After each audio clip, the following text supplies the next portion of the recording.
إن الله وملائكته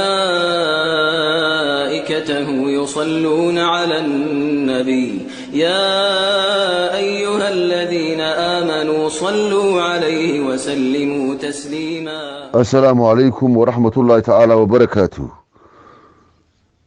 وغيبت اللباد سلق النبي فضله سأروها اللي عليه الصلاة والسلام.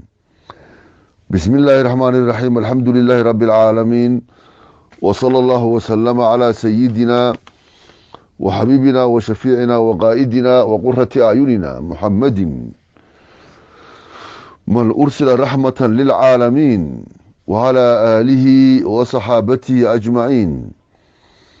أما بعد، فقد قال الله تعالى: أعوذ بالله من الشيطان الرجيم. إن الله وملائكته يصلون على النبي يا أيها الذين آمنوا صلوا عليه وسلموا تسليما. وقال الحبيب عليه الصلاة والسلام: من صلى علي واحدة صلى الله عليه 10، أو كما قال الحبيب عليه الصلاة والسلام. آيادا قيمي بدن بحد وين وإلهي بقركا ونوت الماما ونو عدي إنه أسوي كسليو نبي ملائكتنا ay u ducaysa iyaduna.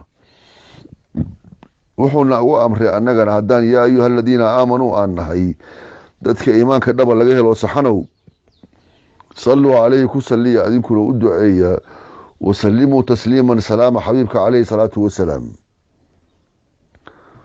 macnuhu ma aha in aan nebiga markaas aan u shafaaco qaadayna maaha isaga oo shafaaco aan u dalbeenno, maxaa yeelay annaga masalkayaga xabiibka masalkiisa uma shafaaco dalbaan umana shafeecaan.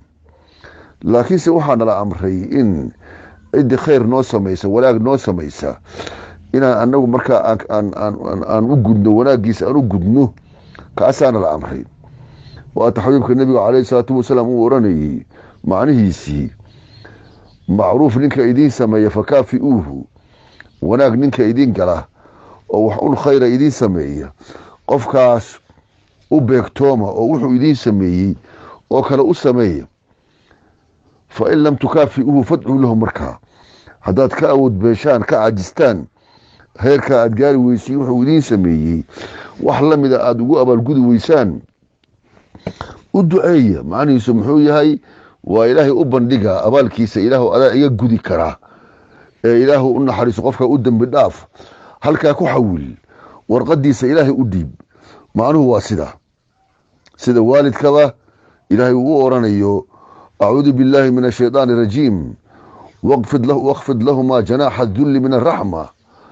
aada iyo aada isugu dulleey oo naxariista xaggeeda waalidkii saa yeel, oo isku dulleey oo dhaqaaley oo wanaaji heerka ugu dambeeya. dabeedna intaa keliya kuma gudi karaysid waalidka abaalka uu kuu galay, hooyada iyo aabbuhuba kuwa kugu dhafray oo kugu daalaya adiga, oo hamigooduba uu yahay adiga iscaadkaada iyo baraarayntaada, iyo inaad wax cuntidu wax labisatid oo wax aabaratid, darajo un aa gaartid, un hamigoodu uu yahay. adigu arrinkaa arrin lagu gudo ma samayn karaysid markaa. waqul waxaa tahay rabbi irxamhumaa, ilaahu u naxariiso waalidkii labadiba, kamaa rabbayaani sagiiran, sidaa ugu naxariistay yaraantaydii. ilaan yaraantaa waa markaa ugu dhib badan tahay, oo laa xawla walaa quwata laka aad tahay, niman waxba qabsan karin, cad meel yaalla aad tahay, oo aad u baahan tahay in lagu cunsiiyo, saxarada lagaa dhaqo, lagu koolkooliyo, lagu daweeyo, lagu hurdisiiyo, aad u baahan tahay. wax aad qabsan karta adduunka uusan jirin, adigaga daciifka ah iyo xilligaas kugu daalaya. marka xilliga noocaas ahaa oo xaaladeedu sidaa ay tahay, ilaa markaa weynaado wax un baan u qaban karaya markaas. laakiin yaraanta iyaga markaa igu masruufaya, qulubtoodii iyo maxabadoodii iyo waxqabadkoodii bay igu ileynayaan iyagii. marka xilliga saas ah lagugu ileeyey, siay ii soo galeen, ilaah ugu naxariiso ayagana. warqadooda markaa ilaah baad u dhiibtay. waa nicmo weyn waalidku. sidaa oo kale nebigu nicmo ka weyn ayan jirin, isagaa nicmada ugu weyneed ah xabiibku calayhi salaatu wasalaam.